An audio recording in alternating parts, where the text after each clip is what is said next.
Welcome everybody to episode 130 of the Startup Show. Today I'm talking to Dr. Oliver Marchand, who is the CEO and co-founder of Carbon Delta. We talk about climate change, the business opportunity of climate change, and how to get investors for your startup. Make sure to stay tuned.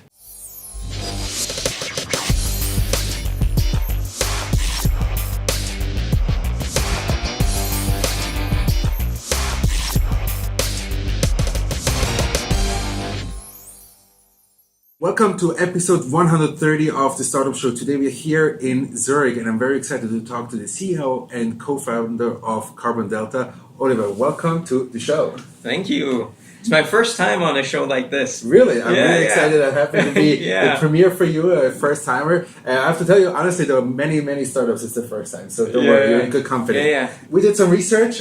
We spoke to a couple of people. I just figured out it was your brother that helped us out with. So thank you very much to Theo for helping us out with some information. But give us a short introduction about yourself to start off this interview. Well, I think as many entrepreneurs, I have many interests. I started out my great career as someone selling ice cream. Yes. I love computers. Basically, since my early childhood, I've worked with computers. I find them very fascinating. I'm a father. I have two wonderful children, they're 13 and 15, and of course they're a big part of my life. I love challenges, so I'm also a hobby triathlete. So I love that. And maybe one of my more peculiar hobbies is solar cooking. Solar cooking. Okay. And that is cooking with the sun. Okay. And that actually, it's a little bit funny that isn't as widespread as people would think, because even in Zurich here, which isn't known as the hottest region in the world, you can actually cook with the sun. Mm-hmm. So my wife and we have cooked, I would think this year already over 100 meals with the sun. There are multiple devices to do that, with like mirrors and stuff, and there's a focal point, and you can then cook with the sun. So I think that goes a little bit back to my, let's say, somewhat environmental, attitude that I love this kind of solar stuff, obviously. Now, your brother told me that you, back in the days, you were a comedian. That's right, yes. And it's great to be on a show because actually, the funny thing is, and I don't think about it that much now, but at the time we were 4 students from high school. We formed this group called Comedy Crocodiles, and it was a fun time. Around 5 years, we had toured around Germany, did around 250 shows, and I was at the time very interested in juggling. And well, in the end, two of these 4 guys became really super popular comedians in Germany. I would say in the top 10. So every once in a while when people hear about that, then they ask me, well, why didn't you become a comedian? Isn't that like a better career than a computer scientist? And I said, yeah, in a way, I do envy the guys a little bit for, being able to do this great stuff. But now I'm the one that's on the startup show. Yes. And they can't do that. Thank you so much. I'll pay you later for that one. But anyhow, but I'm sure like comedy helps you probably also in your career today. I mean, like, so seriousness in the startup environment world, so sometimes to have a little bit of a good joke. I think it is. Yes. I think especially, when you work with... serious note. No. I think it's really true. Although I don't think it's necessary to have done comedy to have these qualities. My colleagues, David and Anya, who are also very active on the client side, I think they equally well present in front of clients. But I do think, for example, presenting in front of 200 potential investors, if you've never done it, you might be quite anxious to do that. And I just don't have that because I have done it many times. Sure. So, yeah. Good, fascinating background. But let's get into Carbon Delta. Yes. Explain my audience in a few sentences what you guys do. We're in a B2B business, meaning that we sell to financial institutions across the world, and it's not a very consumer-driven product, so it's a little bit difficult to explain. But let me try to do it as simple as possible. I think you're very well aware that, for example, Hurricane Harvey in fall last year, created devastating damage. It was actually the costliest disaster in U.S. history ever.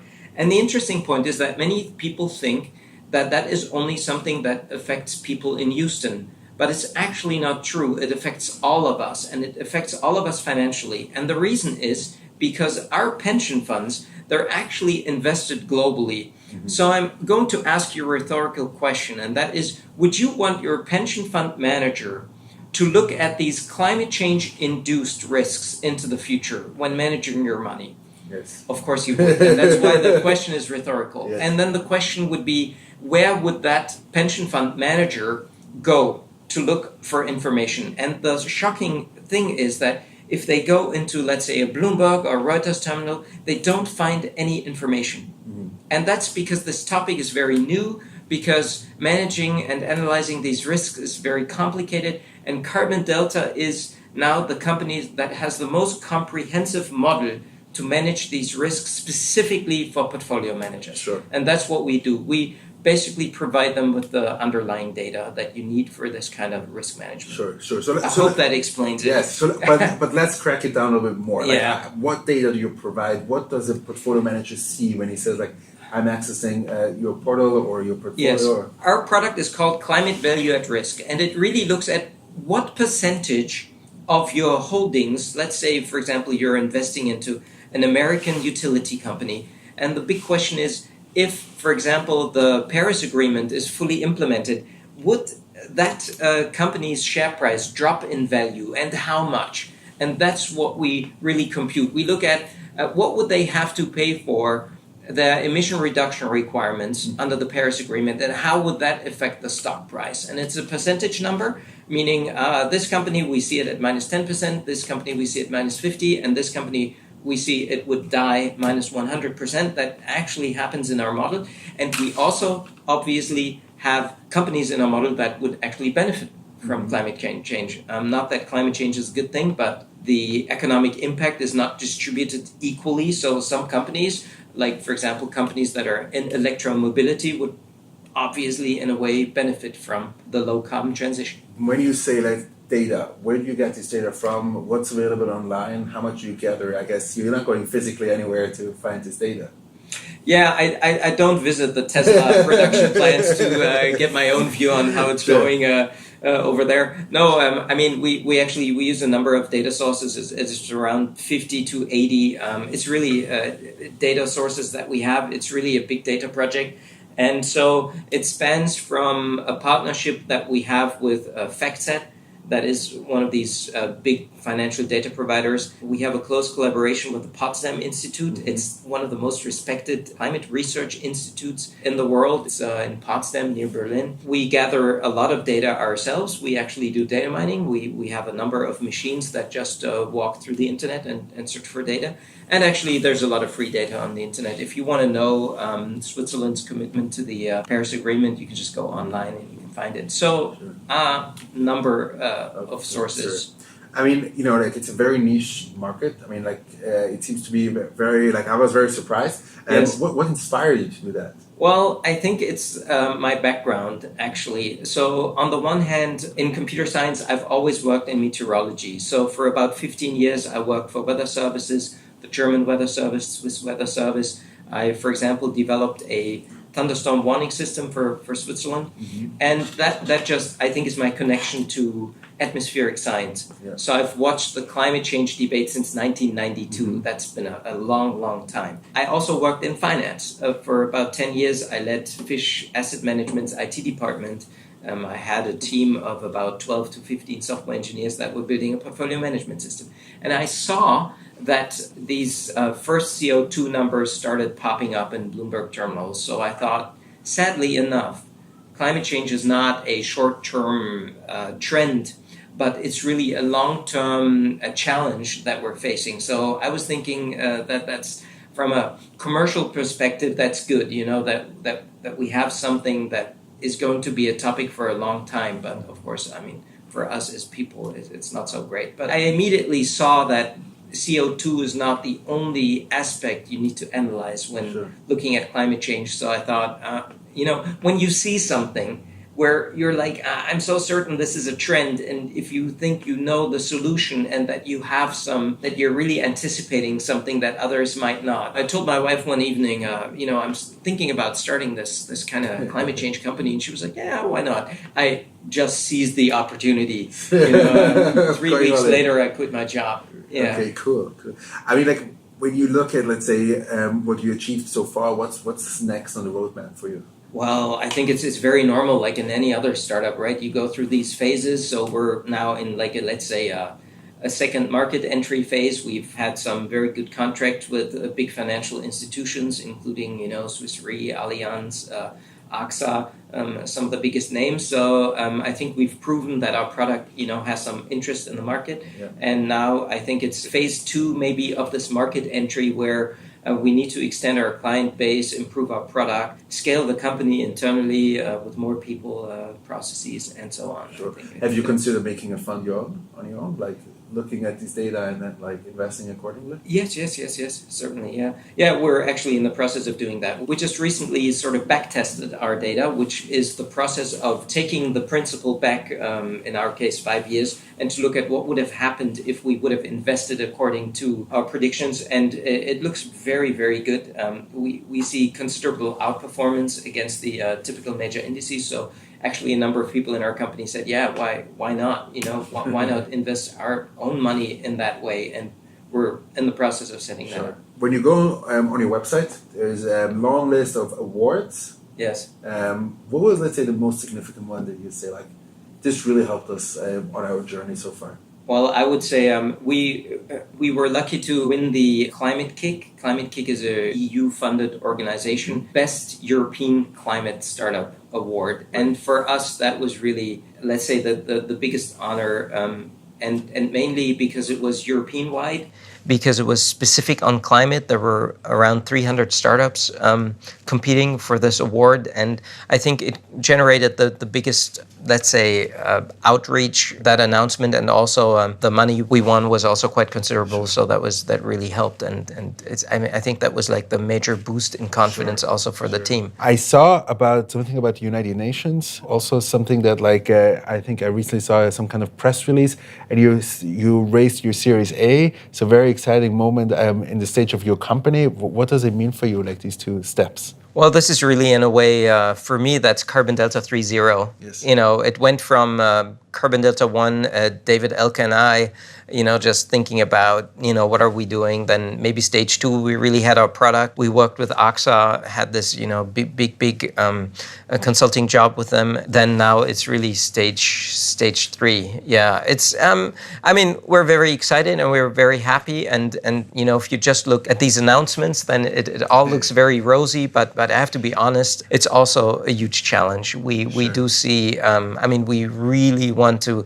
build a very cool company.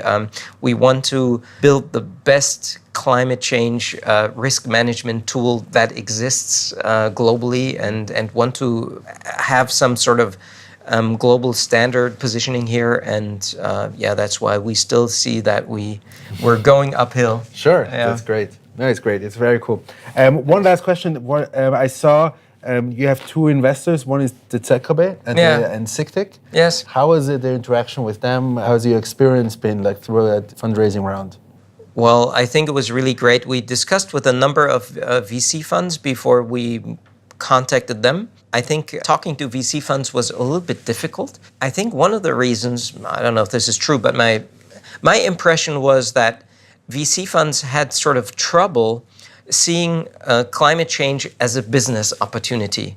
And I think it's merely a psychological thing that we all consider climate change as something, it's going to hurt the economy and it's going to hurt growth and so on. So I think they had trouble depicting our company as an opportunity to their investors. Then we were invited to pitch at SICTIC, and then from then on, I think it just went through. And I think it mostly related to the fact that SICTIC is very, very well organized. It's really a great organization. ZKB likes, I think, working with them. And we had some previous contact to ZKB before this investment idea, and so it was a perfect match. Sure. What's your impression of the local ecosystem, the startup ecosystem? Overall, it's great, because this whole idea of a startup and the training you can get, the networking organizations, the peers that do the same. I mean, that is just tremendously growing. Yep. And I think that's great because it encourages a lot of people to do it. Although I would say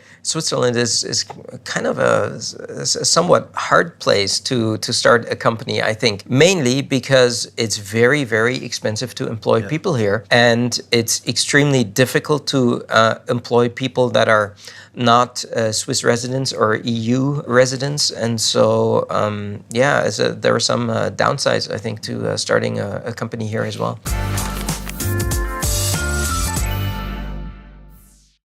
What's most important to you in an investor? I think it is trust. It's sort of stupid to say that, but I think without trust, you can't go through this, process of negotiating, getting the deal signed, giving up equity, and then, also trusting your investor that he's going to do the best for the company and you're doing the best for his money. What's your best tip to get an investor on board? My best tip is just to be smart about it and to really invest time and to understand the investor side of the story. There's enough material out there on the internet to explain to you how it works. Just work on it. Just don't think you can get a pitch deck assembled in one day. You need to continuously put effort into it. What traits do you look for when you hire someone? We mostly look at one thing, and that is this person capable to create something by him or herself? Meaning if we give that person a task, this creativity, this drive to create something that we mostly look for. Right, and how do you test that, like in one sentence? We have a standardized process for that. We basically ask them to do something in our office for half an hour, and then we look at what the result was. Yeah. In one sentence, what inspired you for entrepreneurship? Well, I think I'm that kind of person. I just like doing things and creating them. What are some tips for balancing work and life? The only tip I have is have a family. I think if I wouldn't have a family, that would tell me to get home early, to not work on the weekends. I think I would work 24 hours a day, and I think that would be quite a risk of maybe not an immediate burnout, but I think that tendency, and I just, for me, a family works well as a counterbalance. For your advantage. Yeah. Very cool.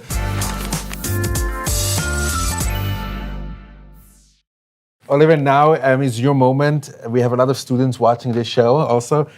Is your moment to give a little bit of your legacy to the next generation, give some advice where we can learn from you. Dear students, I work on climate change. It's one of the defining topics of our future.